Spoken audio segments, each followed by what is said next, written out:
Hi guys, welcome to BronsCast episode number 6, and today I'm with Dave Bainbridge. And if you guys caught the podcast from last week, I was talking about my hero and Jedi Master, Dave Bainbridge. Here he is in the flesh. And I'm just over at Dave's studio, and we've just been running through a few parts for the upcoming Celestial Fire tour in September. And just thought it'd be cool to just ask Dave a few questions about composition and check out some of his tunes and stuff. I thought you regular podcast listeners would enjoy that. So I guess to introduce Dave is the co-founder of IONA. And that's correct, yep. Band that's been going for the last 26 years, incredibly. Yeah. If you haven't listened to IONA, make sure you go and check them out. I guess you could describe them as Celtic Progressive music, but it's best to just listen to them because I think that's probably pigeonholing them a bit too much. Yeah, it depends which tune you listen to, I think. Yeah. But yeah, amalgam of different kinds of styles and things, hopefully making something unique. Yeah, so the stuff that Dave brings to IONA is epic, massive keyboard sounds and textures, sort of orchestral sounds that have that whole ethereal character going on.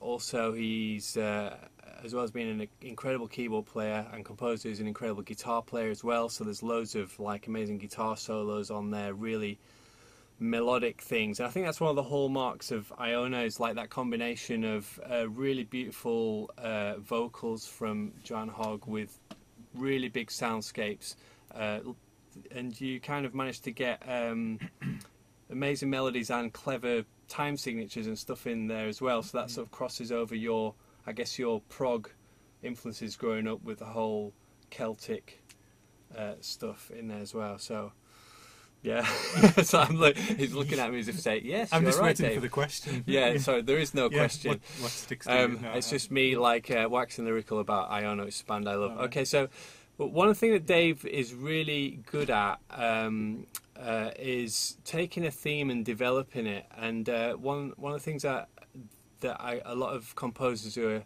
learning their craft, and I fall victim to this as well, is you finish an idea and just think, right, well, I need another idea because we've got to make this song last, at least 5 minutes, or in Dave's case, 25. So you keep bolting ideas, and in the end it just sounds like a whole collection of ideas. And Dave is brilliant and at taking one idea and developing it into a big piece of music. And that takes us a certain amount of skill and experience, but Dave seems to be able to just pull it out of the hat. So I thought one thing we do before checking out some actual tunes from Celestial Fire would be just to talk to Dave a little bit about how he'd take a melody and hopefully give us some awesome tips on how he does that in terms of arranging the chords differently underneath and stuff. So yeah, I suppose growing up, I was when I was 8, I started classical piano lessons and listening to classical music as well as rock. My sister was in a rock band, my older sister, so from the age of 8 I was also listening to like Hendrix and Led Zeppelin and stuff like that.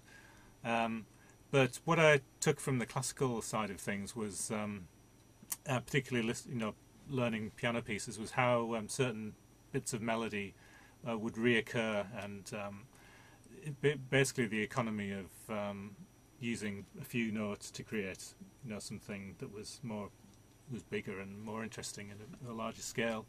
And then particularly when I got to sixth form college and started seriously listening to orchestral music and composers like Debussy and Stravinsky and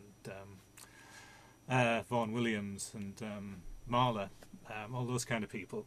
And when you listen to those orchestral works, quite often they're based, well, in the case of Mahler sometimes and Vaughan Williams, are often based on small fragments, often folk tunes. And it's really interesting to see how the tunes develop with different harmonies, like you were talking about underneath, or maybe whole different atmosphere. You can change. You could have one tune that might work in a major key or a minor key. So immediately you've got a different change of mood. And then when you listen to going back to the Baroque composers like Bach, there's the whole thing about counterpoint, where you've got rather than thinking harmonically with all the notes in a horizontal, all the notes in a vertical plane playing together like this, you've got melodies going horizontally, crossing each other, and that's counterpoint. Yeah, so I mean, a lot of pop music is typically some chords and then the melody on top, Exactly, right? yes. And so the Baroque thing is like 4 melodies, right, Yeah. that all keep crossing over. Yeah. And One of my favourite bands when I was a teenager was a band called Gentle Giant, and one of my very favourite tunes of theirs was a tune called On Reflection, which actually is based on a fugue compositional device, which is where you have a couple of different themes and develop those in a contrapuntal horizontal way rather than a vertical way. So the chords are often implied by where the melody notes come. Yeah, because they all add up to a chord, right? So the bass, what would be bass, soprano, alto? No. Often you won't have a set chord, but you might have two melodies overlapping. But occasionally you'll, because of the notes they play, they'll imply a harmony. So it's not where you get a block chord. So that's something that I try and think about when I'm writing a piece. And if I've got a bit of a melody, how can I maybe have it coming in the right hand in an instrument in the treble register, and then maybe also in the bass register. There's one track on my first solo album, Veil of Gossamer, which is called Star-Filled Skies, where I do it's kind of jig kind of thing, but the melody reoccurs in different instruments, and in fact one point comes on the bass guitar.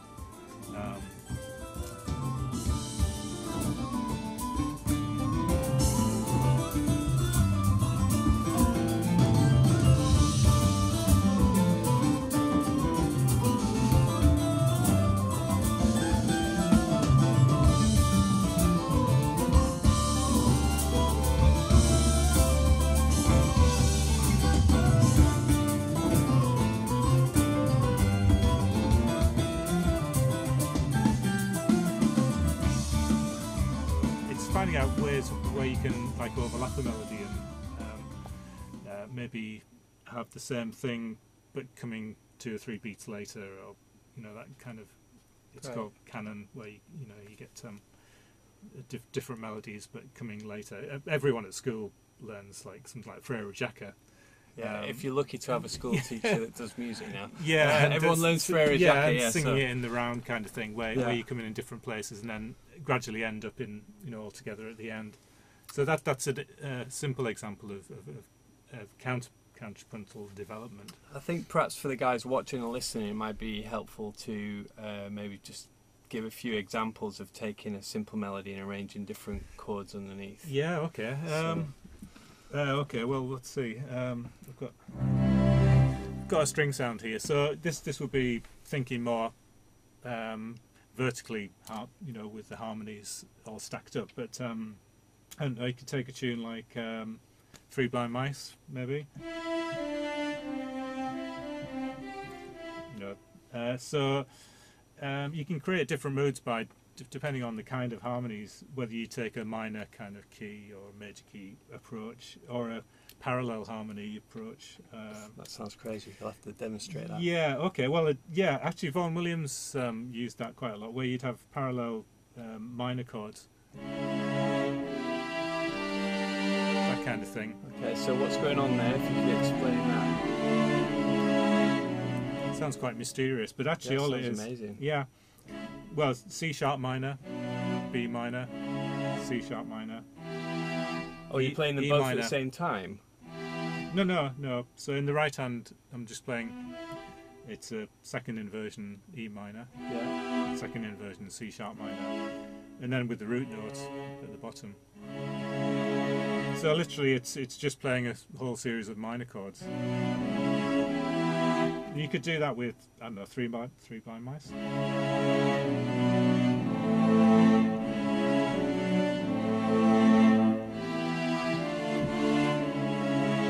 sound quite dark, doesn't it? Yeah, exactly. Yeah, yeah. And you just, sorry, because I'm not fully understanding this. So you're taking an E, you're just basically going down the minor chords in step and putting the melody note at the top of the chord. Is that what you're doing? Absolutely, yeah. So, okay.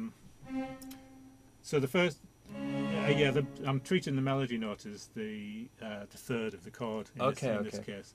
So over the C over the E, I've got a C sharp minor. Yeah. And then over the D, I've got a B minor. Yeah. And then over the C, I've got a A minor. So right there, that's a great technique. Yeah. That's a great technique. That's not something I've ever done before, so I'll be stealing that. All right.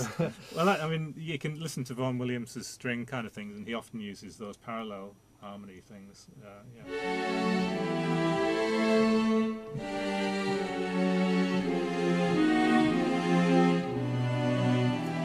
That's a kind of hint of Holst about it as well. I'm guessing he did that kind of thing as well. Same era. Same era. Yeah. What about one thing you do on? There's a track called Brendan's Voyage and Brendan's Return, and one thing it has a really beautiful melody, and you change the chord sequence sort of never repeats. You do it on the other tune, the one that we play. Oh, it's gone Over the Waters. So on Over the Waters again, you take a melody and the chord sequence almost becomes like a melody line, because I'm only saying it because it's really hard because I play rhythm guitar on this. Yes. And the chord sequence is almost like a melodic thing where you got where the chord pattern virtually never repeats. Now I'm going to play you an excerpt from a song called Brendan's Return from the IONA album Beyond These Shores. And here you're going to see or hear Dave demonstrate how he takes a melody, and on each repeat of the melody the chords underneath are in a different order or a change to just add movement and interest.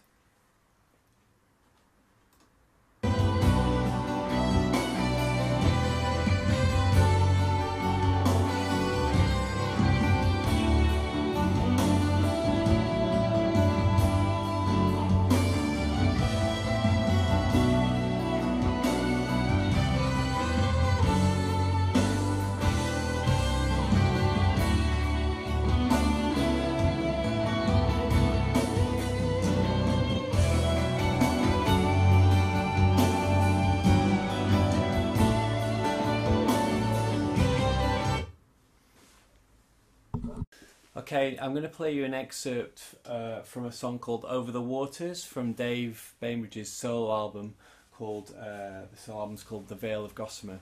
And here you're going to hear a melody repeated, and every time the chord's order and sequence changes, and it actually hardly ever repeats throughout the duration of the entire song. So I'll just play a little bit so hopefully you can understand and hear what Dave's talking about.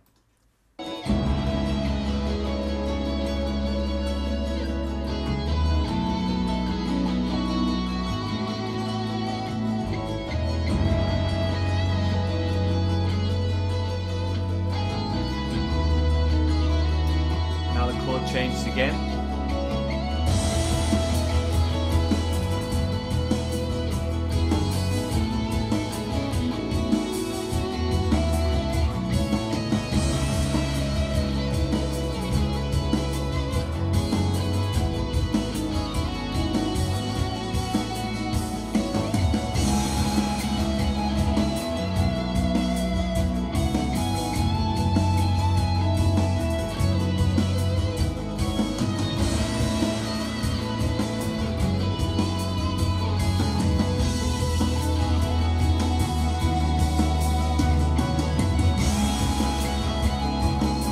Changes again.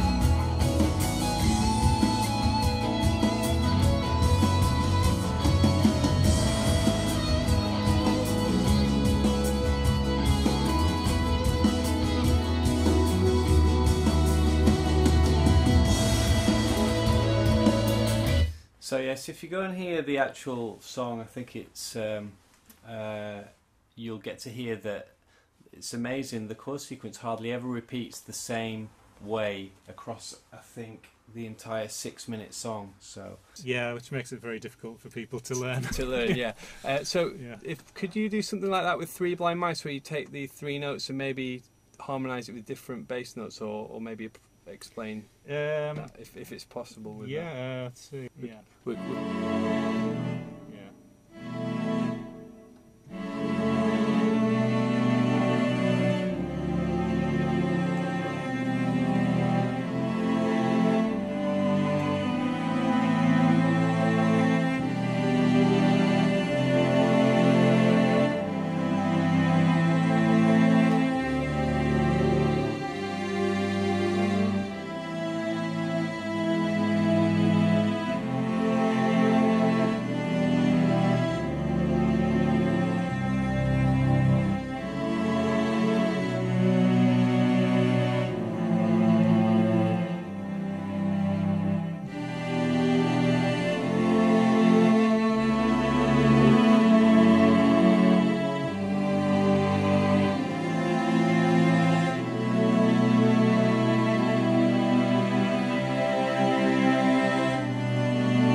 So there you go. So that was just put Dave on the spot there, completely improvised. And I think what he's basically doing is changing the bass note and the chords, and just getting different kind of, I guess, dissonances against the melody from the top to the bottom. And but because the density of those chords is pretty. There's a lot of notes in although some of them are doubled. I think the thing is, it's the relationship of the melody notes to the chord. So like. If you were to play that, which would be the original version, you've got the melody note there is an E, and then the chord is a C, so it's just the third, and then the fifth of a G and the root. So in a simplified kind of melody structure, the melody notes are always sort of first, third, fifth, the sort of normal standard intervals are in relation to the bass, but the further away from the standard intervals that you would get from between the bass and the melody makes it sort of more dissonant or more interesting. So like an extreme would be if you had an E flat in the left hand set. So that's like a flat 2 kind of thing. Would be pretty bad, but I like it. You don't need to go. I mean, you could just go for something like that. Yeah.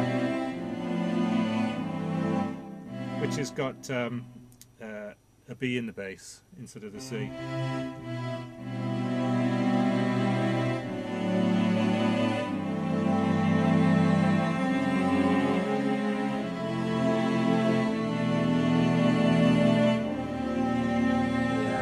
I love it when you go like, because obviously playing that on the white keys in C, and then you get on some of the black notes, that adds some really interesting. Yeah, I mean it's all about tension and release really. Like on this one, the first chord creates tension, a little bit of tension anyway, and then that one sort of creates the release. So it's one thing I do a lot in music, particularly in harmonies, is trying.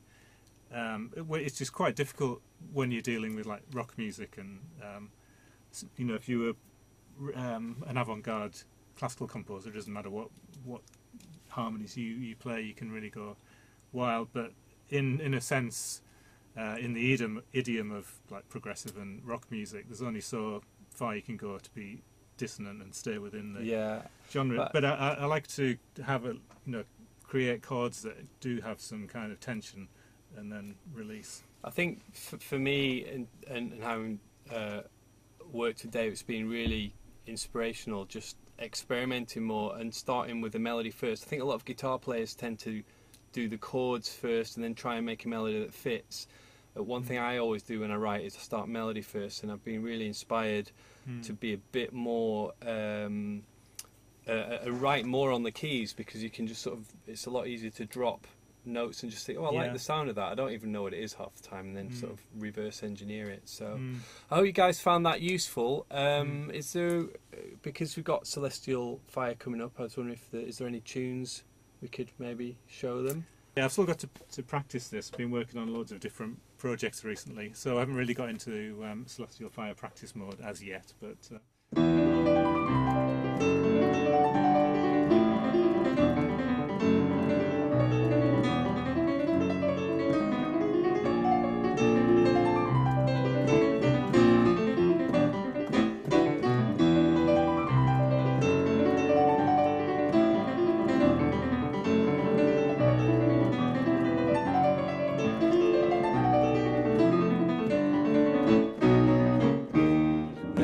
That's amazing. Yeah, that's without practice. Yes. Makes me think I'm going to have to do some more practicing very soon. Yeah, so I'll be spending quite a lot of time over the summer practicing. As these will parts. I, yeah. So, so on the record, there's full band accompanying that. So, can you just perhaps break down, because it sounds like the chords are flying all over the place. So, is it basically an arpeggio figure that you move in, doing that similar thing that we were talking about, where you move the harmony against the arpeggio? Absolutely. In fact, this piece started as like about a minute long idea, which was this bit.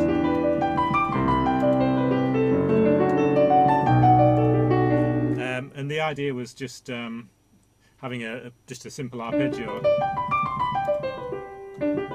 with a fourth major arpeggio, and then varying the bass notes. So that was the original idea I had, and I expanded that, and it's now like a 13-minute piece with a few different sections. But that is a reoccurring motif, if you like, in the piece. But yeah, just like the idea of a major chord but with different bass notes. So you've got that. It's just a G major. E in the bass makes it an E minor 7. Yeah. And you've got the C in the bass, which makes it like I suppose G over C. Then you've got the same arpeggio idea with the fourth in. That's a D, but with the F sharp in the bass. Yeah. And then change the bass note to a B, and you've got a B minor 7.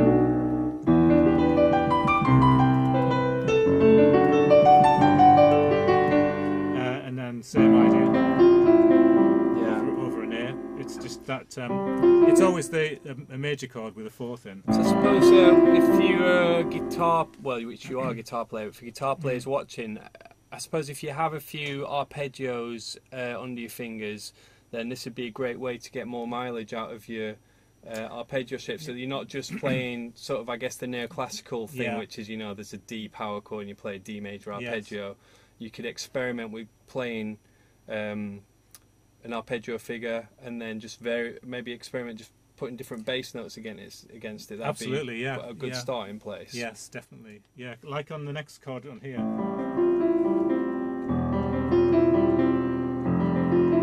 Yeah, it's the same arpeggio, but just varying the bass note. Oh, that's a good one. Yeah.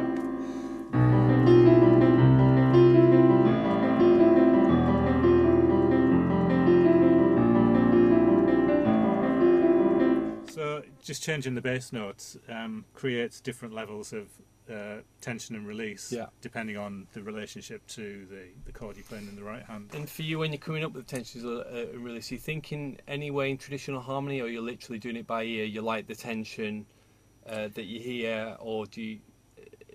I know it's a hard question because you've been doing it for so long. Perhaps it is quite automatic, or. No, I'm aware of the relationship of the chords to the bass note in terms of harmony and which degree of the scale it is.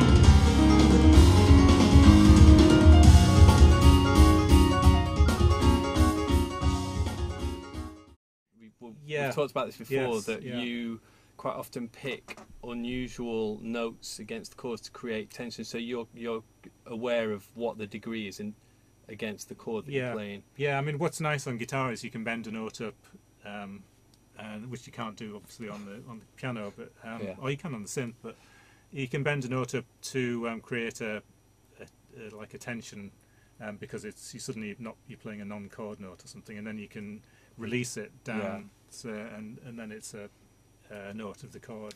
That's that kind of thing I like to do. And in terms of, I know we're talking a bit about improvisation, but when you're improvising, are you always, like, not when you're playing fast, but when you're playing melodic thing, are you always think, do you know what the interval is? I'm just curious, I've never asked you this before. Do you know it because of the name of the note, or do you just hear it as, oh, that's a third, and I'm going to bend that up to, that's a flat third, I'm going to measure it a major third, or? It's usually thinking in terms of the degree of the scale, so whether it's a fourth or a sixth or a seventh, and I can sort of hear which is which because I've done that so long.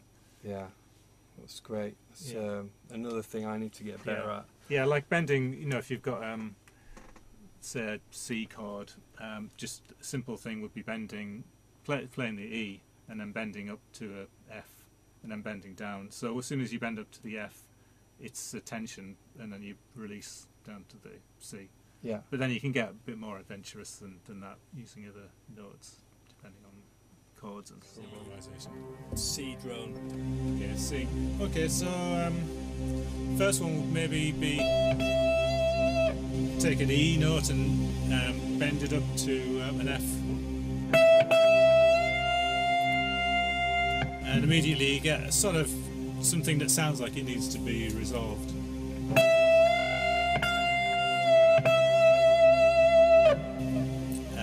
But then a bit more of an extreme example would maybe to play the major seventh, the B, and then bend that up.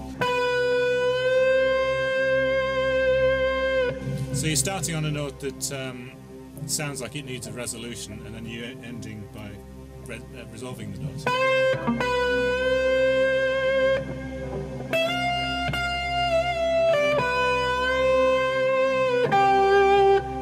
Another one would be maybe going up to the sixth,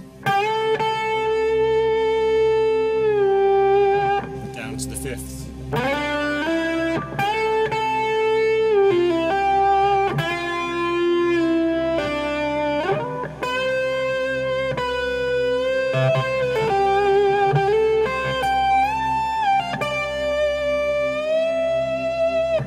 Yep, so there I've gone down to the second and I'm resolving it up to the third. So from D to E.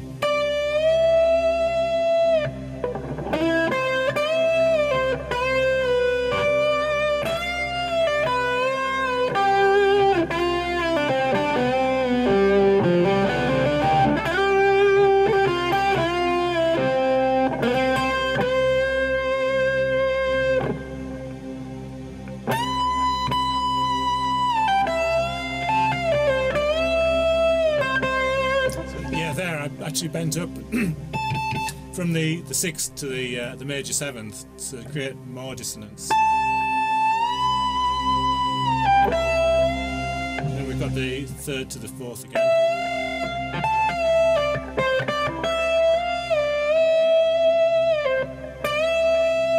There, so I did a double bend.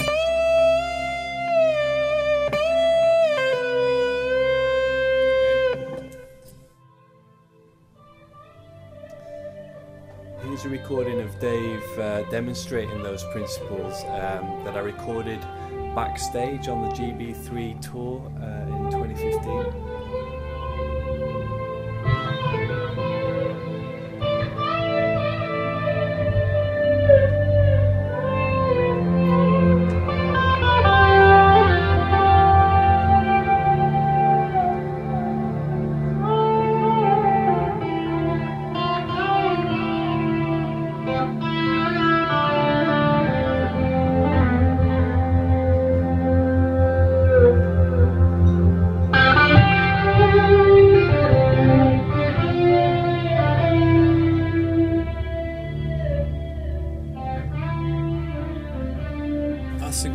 powerful tool.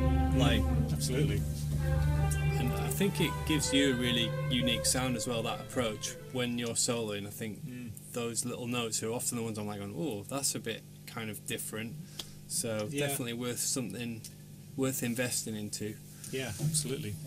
Great, guys. Okay, we're just going to finish the interview there. Just want to thank Dave for being on the podcast, and I hope you guys enjoyed that. And come and see us on our tour. All the details for the tour are on Dave's website, which is, just Google Dave Bainbridge and Celestial Fire, and you can find them on my website as well. That's Dave Brons, and they'll be on the tour dates on there. Yeah, basically, it's in September. We're at the 9th, 11th and 12th, so yeah, in the UK. Great. See you soon. Bye now. Bye.